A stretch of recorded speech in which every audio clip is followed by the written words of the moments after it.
So hello everyone. So this is just a short introduction to introduce you to the main aspects that you should think about before moving on into the theory, into the theoretical material. So let's start. So to start with, I have chosen two situations. I would like you to pay attention to them, to analyze people's body language, facial expressions, reactions. So I will give you some seconds to think about this. And remember that you can stop the video whenever you want. Okay, so as you may have noticed, in both situations, there are some cultural differences that avoid people to understand each other. And this is what we are going to analyze in this class. Right, so let's continue. So, as you all know, there are four main skills that we always try to develop in our students. So we have receptive skills, such as listening and reading, and we have productive skills, such as speaking and writing. And you all know that productive skills are the most difficult ones to develop in our students just because of that, because they demand our students to produce something, to use the language we are teaching them to produce a message, either written or spoken. And in the very middle of everything, I have placed culture, because culture is highly important and it should be included in our classes. And developing these four macro abilities should go hand in hand with teaching in culture. So, now, I would like you to think about your students and your own classroom. And what importance do you give to culture in your classes? Do you include it? And if you include it, how important is it? Because culture, it's not just including a text about, I don't know, about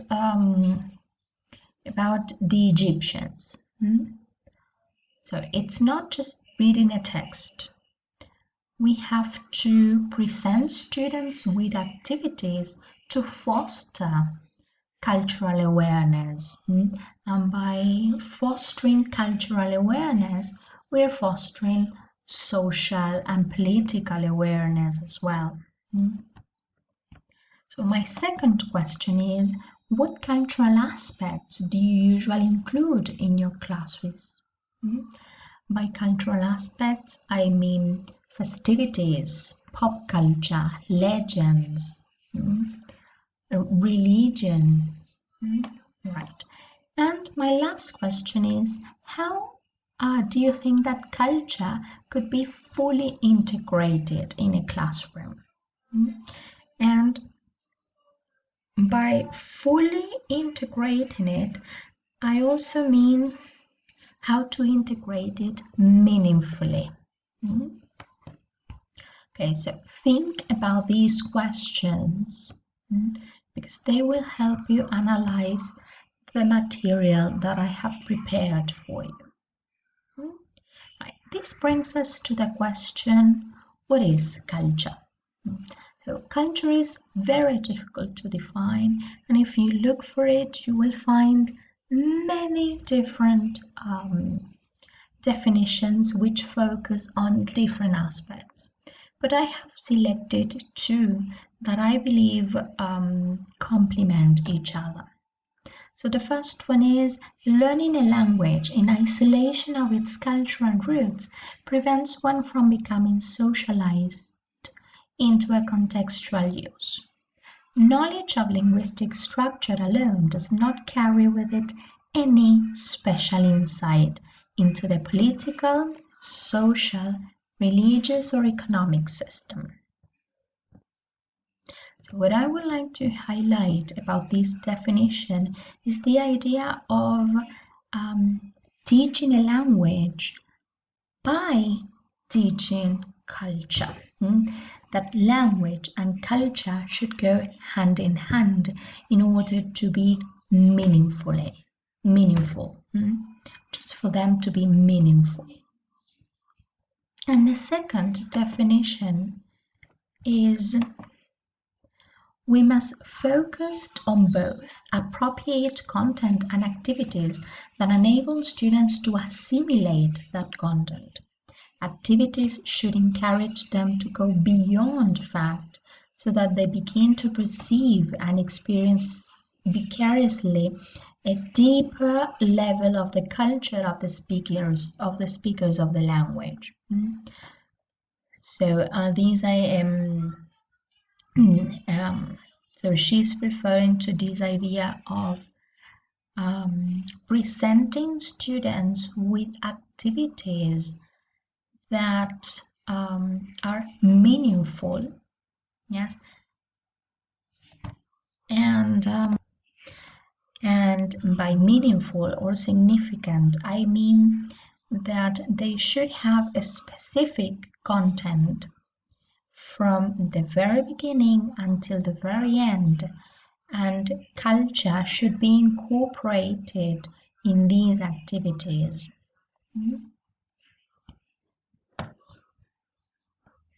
And help students to go beyond the text and beyond the activities we are presenting them with, to make them analyze as much as possible. All right. And now, this is what we call the culture wheel. And it includes some of the aspects that we can include as part of culture. Language. By language, I mean cliches, idioms, just these specific phrases or words that are particular of specific cultures. Government, knowledge, history, traditions and beliefs, values, community and society, art, food and drink, learning, technology. So of course there are many other aspects that could be included. Yeah, these are just a few of them. Good. And many authors agree that culture is the fifth skill, but some others, authors and specialists, believe that culture is the skill to be developed in a classroom. And but we are not going to debate if it is the most important skill or not, but we're just going to consider it as a skill that needs to be developed, and that needs to go hand in hand with perceptive and productive skills. And when we talk about culture as the fifth skill, we should think about a set of abilities that should be developed in our students. The first one is the ability to perceive and recognize cultural differences. The second one is to accept such differences. And the last one is to appreciate and value these cultural differences. So perceive and recognize, accept, appreciate, and value the cultural differences. And what I always say is that we shouldn't only teach or help our students develop the culture of the language they are learning, but to help them find connections with their own culture. They also need to perceive, recognize, accept, appreciate, and value their own culture. All right. And now I would like you to do an activity that you will find in the theoretical handout that I find very interesting. I would like you to put yourself into your students' shoes. You're going to read this extract taken from a novel called Bright Lights, Big City. It was written in 1984. And I want you to read it. Do not look for any words in the dictionary or investigate on the internet. So read it and see if you can understand it. So after that, you can check with the dictionary, you can look for expressions for places mentioned in the extract, and do whatever you want in order to understand it. Because I'm sure you will find some difficulties as you read it. Right.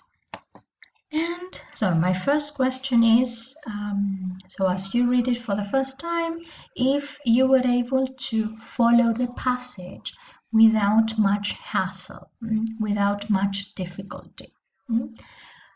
Of course, the second time you read it, you check with the dictionary and do everything you need. And think about these words, phrases, expressions, places that you looked for in the dictionary. And think about everything we have highlighted, yes, in the previous slides. The meaning of culture, the abilities that should be developed, the images at the very beginning where people were not able to understand each other. Yes, and think about this question. What cultural aspects do you think should be covered before reading the extract in order to be fully understood? Which were the difficulties you had as you read the passage for the first time, and now placed on a teacher's shoes? What are these aspects that need to be developed before giving the text to your students? And after you think about this, I would like you to think about the term cultural literacy. So think about the difficulties you had the first time you read the passage and how it became easier to understand it as you investigated about the cultural aspects you needed to. And try to come up with a definition for cultural difference, cultural literacy, and then as you read the theory, see if you were right or wrong.